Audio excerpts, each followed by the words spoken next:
Welcome back, casual gardeners. Today I'm going to be talking about a thing that you ought to do before you buy seeds.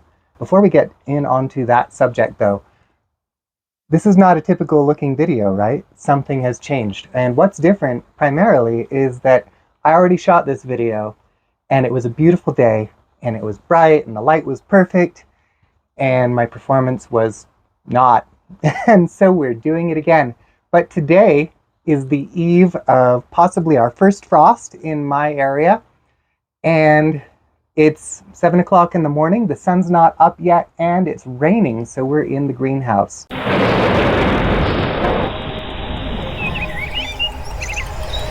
Fall into early winter is a really great time to start buying seeds for the next gardening season, because a lot of the time, if you don't get in there pretty early, you find that a lot of stuff is sold out. There's a big drive right now. Let's get those seeds purchased. But before you buy seeds, you should make a plan. So this video is really all about steps that I take to plan before I buy seeds. And full disclosure, it's not exactly true. I already bought a bunch of seeds before I planned because, let's face it, we're gardeners. We have problems, right? But ideally, in a perfect world, you're going to want to do some things before you buy seeds. Here are some benefits of making a plan before you buy seeds. So most importantly, it ensures that you're going to have the seeds that you want to grow your garden. And maybe of secondary importance, but it still saves you a ton of money. It's going to keep you from wasting money on extra seeds. Now, another benefit of having a plan is it allows you to account for any special conditions in your garden. So if you're like me, you're going to buy a ton of seeds. You're going to want to shoehorn as much as you can into that garden space because you're excited because it's a garden. But there could be areas of your garden that are, in my case, partially shaded during the summer. Or maybe you've got an area with poor drainage and areas with better drainage. And making a plan allows you to account for that as you figure how many plants you can squeeze into your garden. Now, once you've mastered summer gardening, you're also probably going to want to extend into the spring and the fall and do 3-season or even 4-season gardening. And while it's entirely possible to do multi-season gardening without a plan, you will find that it is much easier to figure that whole thing out with a plan. So my very first piece of advice as you're making a plan, now we're getting into my process, is you're going to want a map of your garden. It does not have to be a to-scale map, and it does not have to be on a giant piece of graph paper. But if you're a weirdo like me, that's what you'll wind up with. But really, all you need your map to do is allow you to visualize how much space each plant or each group of like plants, if you're doing block planting, needs to take up for you to be happy, and then plan where everything is going to fit and everything is going to go. So, as I mentioned, the special condition I'm accounting for is shade. Here is a shaded region that I've kind of blocked in. And that tells me that anything I grow in this area either needs to finish up in the spring or the fall, or needs to tolerate shade in the summer. So this area is going to be shade tolerant. I left these 2 beds blank because they are my pollinator beds. And I'm committed to flowering plants in these beds. And I'm not going to put any edible crops there unless the flowers are edible. So maybe I'll plant some nasturtiums in there. They tick both boxes. Another thing I've done on this map, you can see, is I've extended beyond the beds because I've got some plantings of melons and, what was the other thing? Winter squash. And if you've grown these, you know that they're going to go walkabout. They're going to climb out of the bed and go on epic journeys and explore the world and set their fruits precisely where you do not want them to be. And so I've accounted for the sprawl, and I've put them at the edge of my garden so that they can kind of explore out from there and do their viney wiliness and not bother me. In the spring/fall bed, where I'm going to be planting things like peas, lettuce, tatsoi, spinach, and cilantro, etc., etc. They're going to be, they all have really short times to harvest, so I'm going to be swapping them out in pretty short order, and I think mapping that out when I'm going to be going through like probably 4 or 5 cycles of growth in that bed is just no. If you want to be that crazy, you go for it, but I'm not going to do that. So another part of your plan is you do want to account for when you're going to be planting things and when you're going to be harvesting things, especially if you're going to be doing multi-season growing. So you're going to have your summer crops like tomatoes and basil and peppers and squash, and that you're going to plant after the last frost, when the nights are warm enough that you're not going to set it back, and it's just going to produce until the first frost kills it, right? But you've also got stuff you can plant in the spring, like several weeks before the last frost, and you've got things you can plant in August that are going to progress through the fall after the first frost. And so if you account for that, you can actually increase the yield from your garden. Now, another thing you want to account for in your garden plan is that you are planting enough seeds or seedlings to account for differences in germination rate, and to account also for, you're going to maybe have some damping off, or maybe you're going to transplant it out and a pest is going to come along and eat 1 or 2 of your plants.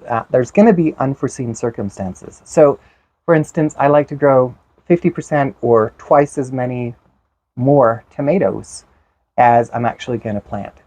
If I'm doing large block plants, like if I start lettuce indoors, maybe I'm just going to do 5 or 10% more than I think I'm going to need. It's a really good idea to make friends with some neighbors who are going to be happy to take your seedlings, because that way you didn't actually grow extra, right? You were just an awesome person. Now, I did think it was really interesting, the differences in germination rates that you see. I know most of the time when we are starting stuff, we'll put like 2 or 3 seeds in a hole, just as a matter of course. And that will account for differences in germination rates most of the time. But I thought it was cool that, tomatoes are going to have a 94+% germination rate. Lettuce is about 90%.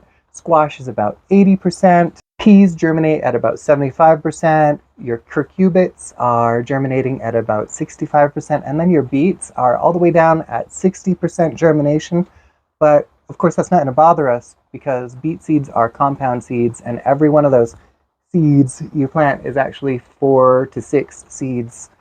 And you're going to have extra even if you just drop 1 in each hole. Now, also, it's good to account for the age of your seeds. If you have some really old seeds, you might want to increase the number of seeds you drop in each hole as you do your planting, or the number of seeds per furrow, depending on how you're planting.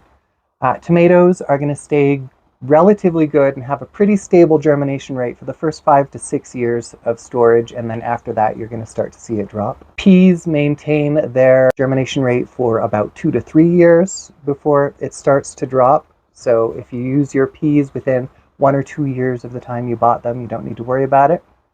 Beets maintain about the same viability for between 3 and 5 years. And interestingly, because seed corn seems pretty hard, like it would have a long shelf life, but it's only really about 90% or better viability for that first year. And I think year 2, I noticed it drops to about 70%, and then it just really starts to tank. So corn, you're going to want to plant out the year that you bought it, within a year. Finally, it's really awesome to make a planting schedule. I would recommend putting it on a calendar. Put that schedule on your calendar. Don't do like, on Tuesday of this month of this week, I'm going to plant this. It doesn't have to be that precise, but if you block it out by the week, sometime this week I want to start tomatoes indoors. Sometime this week I want to direct sow some beets or start them indoors. This is when I want to put out my peas, because that's when the soil should be workable, and it's about this many weeks before my last frost. So just block it out like that. And what that will do is, as you start to implement your plan that you've made, I'm prone to forgetting steps, because there's a lot. In fact, now that I have a great, gorgeous garden that's really quite huge by the standards of any other garden I've had, There are a lot of steps to remember, and I'm just not going to do it. I know I'm going to fail if I don't block it out on a calendar. Another thing that making a planting schedule will do for you is it will help you make the best possible use of limited germination space resources indoors. Making a germination schedule allows you to have that germination space planned out. When do I need to pot these on and maybe move them out to a greenhouse so that I can make room for more stuff. So it's a really good idea to make that schedule for that reason as well. You can do some pretty impressive gardening without a schedule. And I know it doesn't seem very casual that I've got all of these planning steps, but I mean, what else are we going to do in the off season? I don't know about you guys, but I got a little bit of seasonal affective disorder that kicks in as soon as the nights get long and the light fades.